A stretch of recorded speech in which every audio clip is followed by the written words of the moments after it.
long live, long live, long live. APB Zindabad, Zindabad, Zindabad, APB Zindabad, Zindabad, Zindabad, APB Zindabad, Zindabad, Zindabad, Dr. Anjali Devadi Zindabad, Zindabad, Zindabad, Dr. Anjali Devadi Zindabad, Zindabad, Zindabad. Mathasipur Standing Committee long live, Long live, long live, Mathasipur Standing Committee long live, long live, long live. APB Zindabad, Zindabad, Zindabad, APB long live, long live, long live. Jai APB ni, Jai, Jai APB ni, Jai, Jai APB ni. Jai.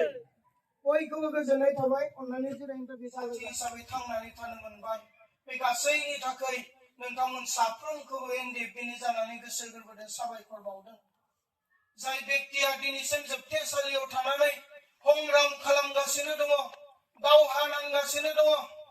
गावनि थैनाय थांनायजों जुजिगासिनो दङ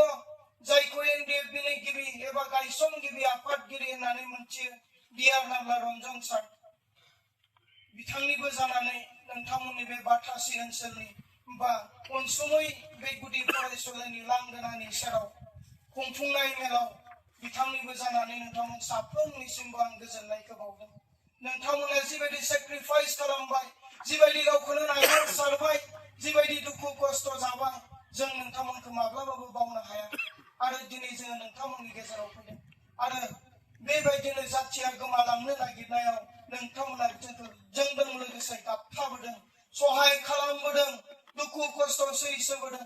आरो थिग बेबायदिनो जों दिनै politically बर' जातिया मार्डार जानो थांगासिनो दङ जोंनि बर'नि जि रिजनेल पलिटिकेल पार्टिफोर दिनै बियो जोबस्रांनो थांगासिनो दङ सोरजोंबा मन'ग्रुप जानो थांगासिनो दङ जायनि थाखाय बे जोबस्रांनो नागिरनायाव सोरजोंबा मन'ग्रुप जानो नागिरनायाव जोंनि राजखान्थि अधिकारखौ सोरजोंबा मन' जानो सोबख' जानो नागिरनायाव एनडिएफबिआ सहायनानै थानो हायाखै थांनाय एप्रिलनि 2 तारिखआव जों बे एपिबि पार्टिखौ जोङो दादों आरो जोङो सानसेयावनो सिन्था खालामनानै सानसेयावनो पार्टिखौ दादों बे नङा जों गोलाव सम जोङो सिन्था खालामबोदों अकल पार्टिखौ दाब्ला जानाय नङा जोङो देरहानोबो हानांगोन